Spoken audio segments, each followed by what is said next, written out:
दोस्तों, क्या प्रधानमंत्री के तौर पर मोदी अब अपने रिटायरमेंट की तैयारी करने लगे हैं?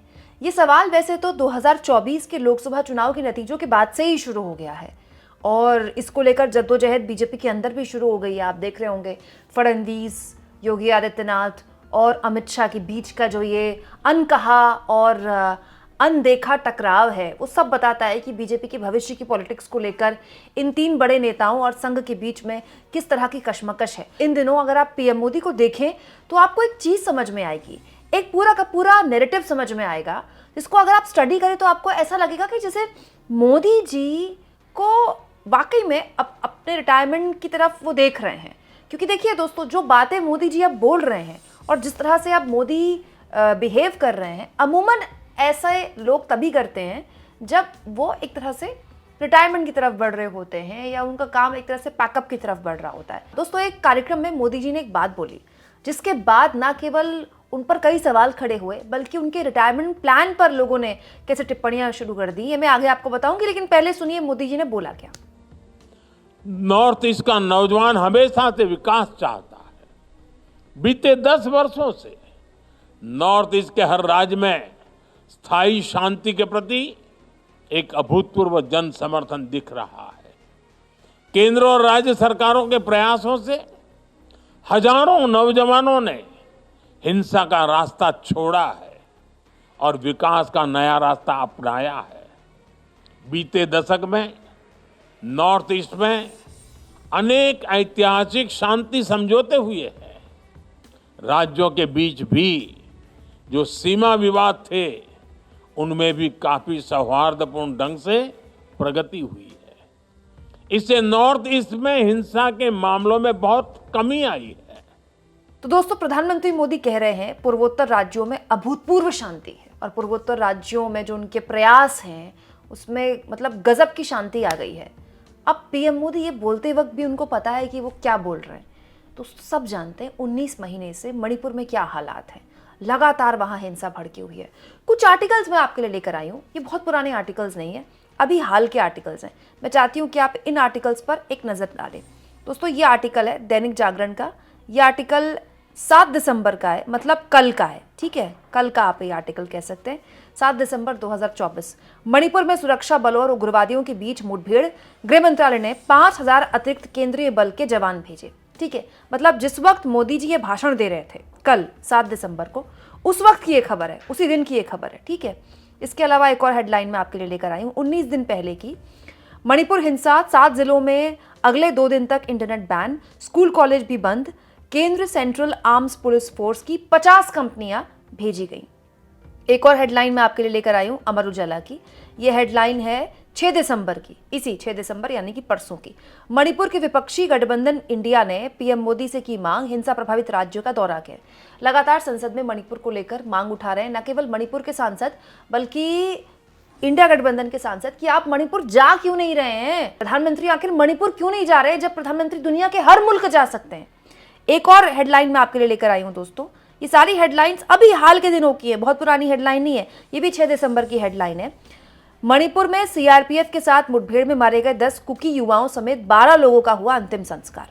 एक और हेडलाइन देख लीजिए दोस्तों, 17 नवंबर की ये हेडलाइन है। मणिपुर में फिर बेकाबू हो रहे हालात, मुख्यमंत्री के रिश्तेदार और मंत्रियों के घरों पर हमले, लगाई आग। 20 दिन पहले की यह घटना है। मणिपुर हिंसा, एनपीपी ने भाजपा से समर्थन वापस ले लिया। एनपीपी जिसका एक तरह से समर्थन था बीजेपी की सरकार को, डबल इंजन की मणिपुर सरकार को, उसने समर्थन वापस ले लिया था। इसको लेकर खड़गे ने बाद में ये भी कहा था कि मणिपुर ना एक है ना सेफ है। इसके बाद दोस्तों एक और हेडलाइन मैं आपके लिए लेकर आई हूँ 22 नवंबर की। मणिपुर हिंसा में अब तक 258 लोगों की मौत हो चुकी है। मतलब ये आर्टिकल बता रहा है कि मणिपुर में हिंसा से 258 लोगों की अब तक जान जा चुकी है। 10,000 जवानों को और तैयारी के लिए वहां पर भेजा गया है। ये सारी जो हेडलाइंस मैंने आपके सामने रखी, ये सब कुछ दिन पहले की हैं, ना तो कुछ महीने पुरानी है ये, ना ही 1-1.5 साल पुरानी है। ये कुछ दिन पहले की हेडलाइन है, कुछ तो उस दिन की है जो पीएम मोदी ये भाषण दे रहे थे। दोस्तों, मैं तो ये मानने को तैयार ही नहीं हूँ कि मोदी जी जब ये भाषण दे रहे थे नॉर्थ ईस्ट के राज्यों में शांति की, तो मोदी जी को ये बात पता नहीं है। दोस्तों, प्रधानमंत्री एक ऐसा पद है जिसको पल पल की जानकारी होती है, देश के किस कोने में क्या हो रहा है, पल पल की अपडेट पीएम को दी जाती है और पीएम को होती है। फिर भी मोदी ये बात बोल रहे हैं क्यों बोल रहे हैं, आपने सोचा है कभी? दोस्तों एक बात केवल मणिपुर की नहीं है। अब आप आ जाइए हाल के दिन में हुए चुनाव में, लोकसभा चुनाव में जो इंटेंसिव प्रचार मोदी की तरफ से देखा गया, मतलब पूरी तरह से लोकसभा चुनाव में मोदी ने पूरा प्रचार अपने कंधों पे लिया, और लेना भी था भाई, लोकसभा चुनाव था। उसके बाद से आपने एक चेंज देखा होगा। उसके बाद हुए हरियाणा के इलेक्शन। हरियाणा के इलेक्शन बीच में छोड़कर मोदी जी विदेश चले गए। इनफैक्ट हरियाणा में तो मोदी जी ने करा ही 4 दिन प्रचार, मतलब मोदी ने केवल 4 रैलियां की हैं हरियाणा में, जस्ट 4 रैलीज। ऐसा शायद ही 2014 के बाद से हुआ हो कि मोदी ने किसी राज्य में मात्र 4 रैलियां की हों, ठीक है। उसके अलावा मोदी हरियाणा का प्रचार 3 दिन पहले ही छोड़कर झारखंड चले गए थे, और उसके बाद चले गए थे विदेश। इनफैक्ट महाराष्ट्र इलेक्शन में भी यही हुआ। ये बात सही है कि महाराष्ट्र इलेक्शन में मोदी ने काफी प्रचार किया, लेकिन महाराष्ट्र इलेक्शन को भी बीच में छोड़कर मोदी विदेश चले गए थे। यानी कि आप कह सकते हैं कि राज्यों के चुनाव में मोदी का जो इंटेंसिव प्रचार देखने को मिलता है, जिस तरह से लगातार वो प्रचार करते हैं, अपने आप को झोंक देते हैं, जैसे कर्नाटक में किया, हिमाचल में किया, रूठों को मनाने का काम भी मोदी जी अपने कंधों पर ले लेते हैं, उस तरह का इंटेंसिव प्रचार अब नहीं दिखाई दे रहा है। मोदी ऐसा लगता है कि ज्यादातर विदेश मामलों में ज्यादा उनका ध्यान केंद्रित है। लगातार तीसरी बार पीएम बनने के बाद उन्होंने कितनी विदेश यात्राएं की हैं, उसकी लिस्ट अगर आप देखेंगे तो आप भी चौंक जाएंगे। इतने कम वक्त में ऐसे ऐसे देशों में चले गए मोदी जहां पर लंबे वक्त से कोई पीएम गया भी नहीं है। ये इस बात के संकेत देता है कि मोदी भी ये बात समझ गए हैं कि ये उनका पीएम के तौर पर आखिरी कार्यकाल है। तो जाहिर सी बात है दोस्तों, जब आपको पता होता है कि अब आप रिटायरमेंट की तरफ बढ़ रहे हैं, अब ये आपका कुछ ही टाइम का वक्त बचा है, तो आप जाहिर तौर पर वो काम करते हैं जिसमें आप सहज होते हैं।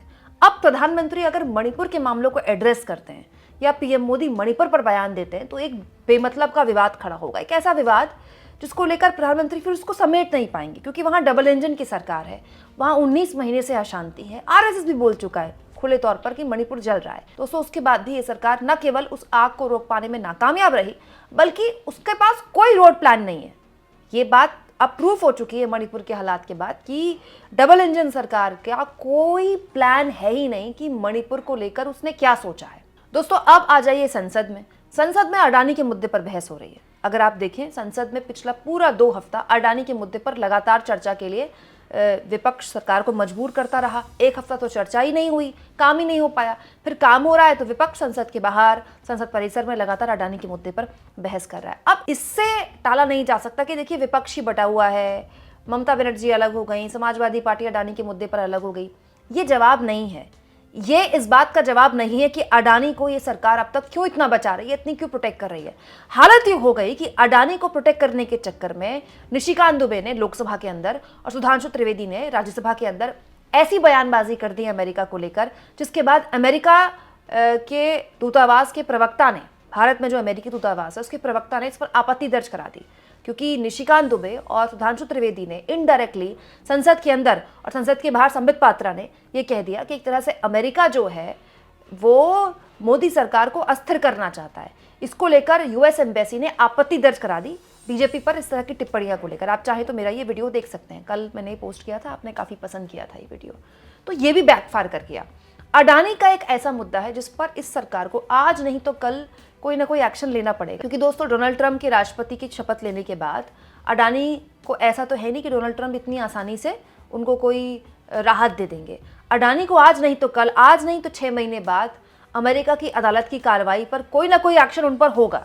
या तो उनको माफ़ी मांगनी पड़ेगी, या जुर्माना सहन करना पड़ेगा, या कोई लीगल एक्शन के लिए उन पर दबाव बनाया जाएगा, और जाहिर तौर पर उसके बाद इस सरकार को कुछ ना कुछ बोलना पड़ेगा। लेकिन अभी वो अपना चेहरा बचाने के लिए वो सब कुछ कर रही है जो उसको नहीं करना चाहिए, जैसे कि अमेरिका की साजिश की बात, जो कि बाद में अमेरिका भी उस पर बीजेपी को निशाने पर ले रहा है। ये सारी चीजें बताती हैं दोस्तों कि न केवल अलग अलग मुद्दों को लेकर बीजेपी के अंदर रणनीतिक तौर पर कमी है, बल्कि मोदी अपने आप को इन तमाम चीजों से अलग कर रहे हैं। अब आप देखिए, मोदी जी संसद आते ही नहीं है। संसद पिछले 2 हफ्ते से चल रही है। जिस दिन पहले दिन संसद चली, उसके अलावा मोदी जी संसद में दिखते नहीं है। यह हाल तब है जब अब विपक्ष की मौजूदगी बहुत बड़े स्तर पर है। संसद के अंदर विपक्ष बड़े स्तर पर मौजूद है। 2014-2019 वाले हालात नहीं है। उसके बावजूद भी मोदी का संसद में ना आना या फिर संसद के अंदर बीजेपी का मेन मुद्दों को एड्रेस ना करना, ये बताता है कि उसके पास रणनीतिक तौर पर भारी कमियां हैं। हाँ, ये बात सही है कि हरियाणा और महाराष्ट्र जीतने के बाद एक हौसले बुलंद जो होते हैं बीजेपी के, वो हैं। लेकिन दोस्तों, राज्यों के चुनाव जीतना और राष्ट्रीय राजनीति करना एक 2 बिल्कुल अलग पहलू हैं। आप न्यूज़ चैनल्स में बैठकर आपके प्रवक्ताओं के लिए बोलने के लिए होगा कि देखिए आप तो 2 राज्य हार गए, लेकिन ये आपके आगे की रणनीति डिसाइड नहीं करता। और ऐसा भी नहीं है दोस्तों कि महाराष्ट्र और हरियाणा हारने के बाद विपक्ष के संसद के अंदर हौसले पस्त हुए हैं, ऐसा भी नहीं है। विपक्ष उतना ही मजबूत है जितना 2024 के लोकसभा चुनाव के बाद था। दोस्तों, इन सारी बहस को अगर आप साइड रखें तो हाल के दिनों में जो बहस शुरू हुई, योगी आदित्यनाथ का बटेंगे तो कटेंगे का नारा देना, फिर उसको संघ का बिना कहे उसको सपोर्ट करना, फिर देवेंद्र फडणवीस का किस तरह से आगे आना, ना चाहते हुए भी अमित शाह को उनको सीएम बनाना। तो अमित शाह, देवेंद्र फडणवीस, योगी आदित्यनाथ के बीच का जो एक अनकहा अनसुलझा टकराव है कि मोदी के बाद कौन वाली राजनीति का वैक्यूम कौन भरेगा, वो वैक्यूम अब ऐसा है कि जिस पर बहस होने लगी है। तो ये सारी चीज़ें जब मोदी जी के आगे हो रही हैं, मोदी जी अपने सामने होता देख रहे हैं कि उनके भविष्य की राजनीति को लेकर देखिए किस तरह की अटकलबाजियां हैं, वो कौन कौन सी चुनौतियों के आगे खड़े हुए हैं। तो ऐसे हालात में दोस्तों जनरली इंसान यही सोचता है कि चलो ये तो हमारा आखिरी कार्यकाल है और इसमें वो चीज़ें करते हैं जो हमारे लिए सहज है, उन चीज़ों में हाथ ना डालें, उन चीज़ों पर बात ही ना करें जो हमारे असहज है। इसका मतलब ये बिल्कुल भी नहीं है कि पीएम के तौर पर मोदी अपनी जिम्मेदारियों से पल्ला झाड़ रहे हैं। वो सारे काम करते होंगे, सारी फाइलों को चेक करते होंगे, वो सारी जिम्मेदारियां उनके कंधे पर हैं ही जो एक पीएम के तौर पर होती हैं। लेकिन अगर आप गौर से देखें दोस्तों, तो नरेंद्र मोदी विदेश मामलों में ज़्यादा इंटरेस्टेड हैं और भारत में भी वो एक भाषण देते हैं, अपनी अपीयरेंस अलग अलग जगह देते हैं, रोज़ उनका कोई ना कोई कार्यक्रम होता है, वो उसमें बोलते हैं। वहाँ नहीं बोलते जहाँ उनको बोलना ज़रूरी होता है, संसद में वो नहीं बोलते, मणिपुर के मुद्दे पर वो नहीं बोलते, राज्यों के चुनाव में भी उनको कोई इंटरेस्ट नहीं है। क्योंकि अगर महाराष्ट्र बीजेपी हारती है तो भी, जीतती है तो भी, मोदी तो पीएम है ही। हरियाणा बीजेपी हारती तो भी, जीतती तो भी, मोदी तो पीएम बन ही गए हैं और चौथी बार पीएम बनने का ना तो उनके पास शायद विकल्प है और आरएसएस भी जाहिर तौर पर ये नहीं चाहेगी। लेकिन बड़ा सवाल यह है दोस्तों कि मोदी जिस तरह से जो उनकी अपनी डोमेस्टिक पॉलिटिक्स है, उन मुद्दों से बिल्कुल एक तरह से अपने आप को अलग कर रहे हैं, ये क्या ऐसे 5 साल भी कट पाएंगे? कहीं ऐसा तो नहीं कि जिस तरह की अटकलें राजनीतिक पंडित लगाते हैं कि मोदी के लिए साल, 1.5 साल, 2 साल भी पीएम बने रहना बहुत मुश्किल होगा। हो सकता है कि पीएम कोई दूसरा शख्स बन जाए तो बीजेपी का ही हो, जो बीजेपी का ही हो, लेकिन पीएम की कुर्सी को मोदी को छोड़ना पड़े। कोई रिटायरमेंट प्लान जिसको लेकर संघ पहले से ही उनके लिए तैयारी कर रहा है, क्या ऐसा कुछ भी हो सकता है? क्योंकि दोस्तों जिस तरह से घरेलू राजनीति से मोदी अपने आप को काट चुके हैं, ऐसा लगता है उनको कोई इंटरेस्ट ही नहीं है इन मुद्दों पर। आपको क्या लगता है, क्या इशारा करता है दोस्तों ये सब? कमेंट बॉक्स में जरूर लिखें और जितना हो सके दोस्तों चैनल को शेयर करें, सब्सक्राइब करें और थैंक्स फॉर ज्वाइन के ऑप्शन से अगर आप चाहें तो कुछ आर्थिक मदद भी चैनल की जरूर करें।